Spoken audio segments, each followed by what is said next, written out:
Let's start the Sunday Six out with the big measuring stick game in the NFC North that turned into a big statement by the Detroit Lions.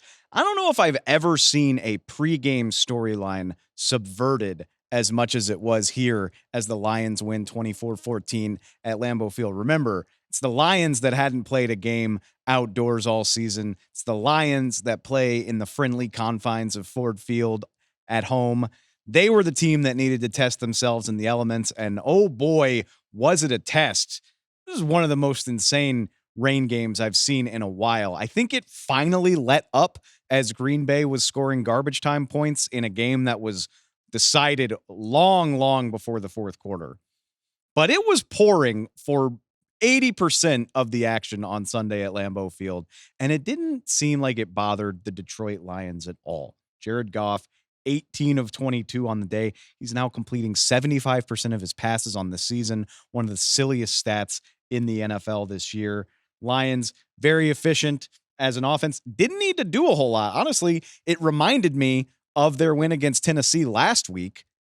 The Packers doubled them up in total yardage because the Lions just didn't need to do that much to put Green Bay away. Meanwhile, the Packers clearly struggled with the elements. 3 botched snaps in this game, 3 fumbles by Green Bay, albeit they recovered all of them. Still didn't look like a team that's used to playing outdoors in Wisconsin. 6 drop passes by Green Bay's receivers, could not get on the same page with Jordan Love, and really felt like a game-deciding play late in the first half. Jordan Love's trying to make something happen. He tries to dump an outlet pass to Josh Jacobs, and it is intercepted and returned for 6 by Kirby Joseph. And really, at halftime, Lions go in with a 17-3 lead. It did not feel like the Packers were going to come close the rest of the day. And the rest of the game really felt like keep away. Nice individual days, though. Jahmyr Gibbs had a fantastic 18-yard touchdown run right out of halftime to really put this thing away. Amon-Ra St. Brown leads the Lions with 7 for 56, and he does get a tutty. Hope you saw his headstand celebration, which we're seeing celebrations go viral faster than we ever have before. Just 24 hours after he sees a college football celebration, he's doing it for the Detroit Lions, and he was Tom Brady's LFG player of the game. Every game that I broadcast, I award the LFG player of the game to that one player who makes me say, let's go. Amon-Ra, congratulations. You win the LFG player of the game. What a performance. Tell me about this rivalry you have with the Packers and what you guys needed to do today to come on the road in this tough conditions. And I know you haven't played in these conditions. What was it like out there today for you? Yeah, first off, I just want to say thank you, man. Awesome award. We knew coming into this it was going to be tough game. I mean, they're a good team, great defense, conditions that we typically don't play in. We play indoors, so we knew with the rain it might be a more run-heavy game, but I think we're built for that. We got guys on our team, our O-line, our running backs, receivers that can block tight ends, so we knew it was going to be this type of game. I'm just glad we came out on top. Yeah, there's so many unselfish players on your team. I love watching you guys play. It reminds me of so many of the great teams that I played on, but there is a ridiculous stat that we just saw at the end of the game.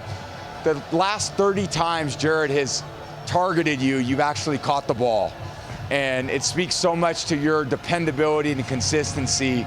Tell me about your guys' connection and the way that you guys continue to play such efficient football. Yeah, I think, it starts with the work, the prep that we put in and week out. Ben Johnson putting up a great game plan for us, for me to get open. Jared's seeing everything great right now. He's playing at an all-time high. And I think just the 4 years that we've been together, we've just built on the chemistry. Each and every year, he's starting to understand. He knows how I like to run my routes. I know what he's seeing out there, and he's just taking care of the football. If he's not throwing it to me, he's throwing a check down. He's taking care of the football, and I think that's the biggest thing for us. Yeah, that chemistry is unbelievable, and you guys executed at such a high level, throwing and catching. But another thing you executed today was that touchdown celebration. Tell me about the headstand. That's what I want to hear about. I saw someone do it in college actually yesterday. I was on my phone scrolling through social media. I saw a guy do it. I was like, "Ooh, I gotta hit that." And sure enough, one of my fellow teammates that I played with at USC, Drake London, he did the same thing before me. I'm like, damn, he already did it. I said, I'm still going to do it, though, if I score. You pulled it off, man. It looked great. Your team pulled it off today. What a win on the road. Congratulations to you. Have a safe flight home. Appreciate it. Way to go, man.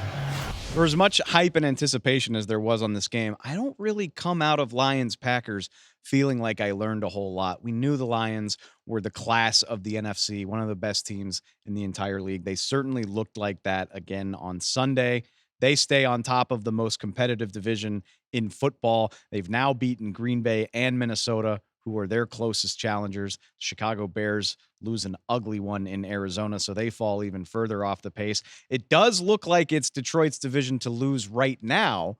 But the reason I say I don't think I learned anything is because I'm not going to press any kind of panic button on this Packers team. This looked like a team that desperately needs a week off, which is where the Packers are going now. They're going into their bye at 6-3. Given the injury issues that Jordan Love has dealt with, I think you got to keep perspective if you're a Packer fan. If I told you when Jordan Love hurt his knee in that loss to Philly way back on the opening Friday of the season, if I told you way back then that he would miss time and then deal with another injury heading into this game, and you'd be 6-3 at the bye, you would be ecstatic. That said, Jordan Love looks like a guy who needs a little bit of time off. That groin injury was clearly bothering him throughout this game. Not completely letting him off the hook for what continue to be very boneheaded decisions. I mean, the pick six that basically ended this game to Kirby Joseph at the end of the first half, a completely avoidable mistake. And you see it all the time with super talented guys. Jordan Love has absolute faith in his physical ability to make every play and never give up.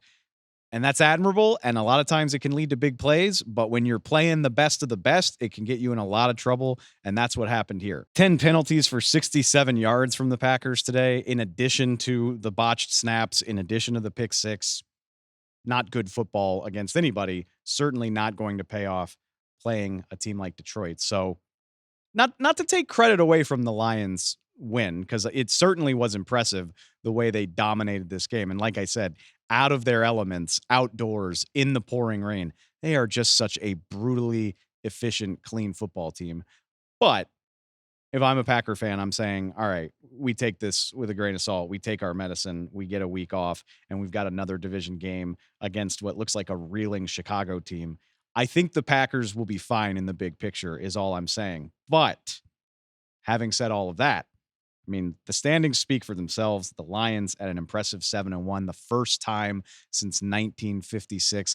It's still not boring to me to see the Lions continue to set all these firsts that we haven't seen since before the Super Bowl was even a thing. It's very, very fun.